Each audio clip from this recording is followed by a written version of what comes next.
घेऊन जाय. सो तुम्हाला सर्वांना माहित आहे आपले सचिन कुमावत दादा हे बिग बॉस सीझन 6 मध्ये ऍज अ कंटेस्टंट म्हणून गेलेले आहेत. आपल्या खानदेशसाठी खूप मोठी गोष्ट आहे आणि इतकं प्राऊड फील होते जेव्हा हे समजलं आणि आता त्यांना टीव्ही मध्ये बघतोय.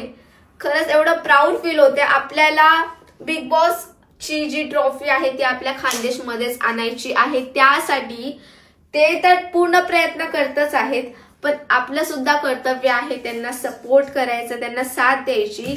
आता सगळं नीट सुरळीत सुरू आहे, पण उद्या उठून जर त्यांना आपली गरज पडली, वोटिंगची गरज पडली, तर आपलं कर्तव्य आहे की त्यांना वोट करावं.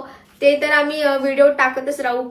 कोणाला जर समजत नसेल वोटिंग कसं करायचं, काय करायचं, किंवा कोणाकडून जर बघायचं मिस होत असेल तर जिओ हॉटस्टारवर बिग बॉस लागतं.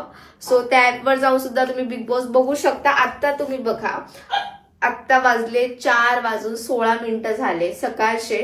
म्हणजे आम्ही शोला गेलो होतो.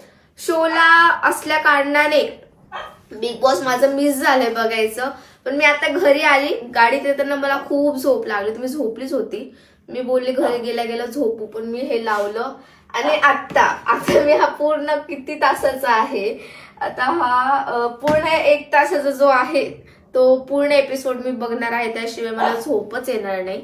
तर का याचं कारण फक्त एकच आहे, सचिन दादा.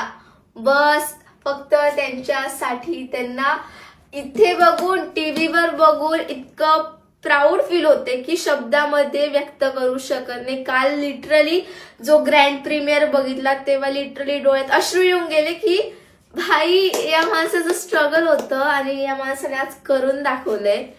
तेव्हापासून आतापर्यंतची त्यांची जर्नी सर्वांनी बघितलेली आहे. आणि येस, खरंच ते सिनियर आहेत, इन्स्पिरेशन आहेत. खरंच कधीतरी म्हणजे त्यांच्याकडून खूप गोष्टी शिकायसारख्या आहेत की खचायचं नाही, करत राहायचं. आणि येस, ते आपल्यासाठी आता तिथे खेळतात, ते स्वतःसाठी खेळतच आहेत, पण त्यांची एकच जिद्द आहे, मला ट्रॉफी खानदेशमध्ये न्यायची आहे. सो आपलं कर्तव्य आहे त्यांना सपोर्ट करायचं. सो सर्वांनी शो बघत जा, तिथे कमेंट सुद्धा करत जा. आणि हो, बस इतकंच बोलते. जेव्हा कधी त्यांना आपली गरज पडली तर कोणीही कमी पडू नका.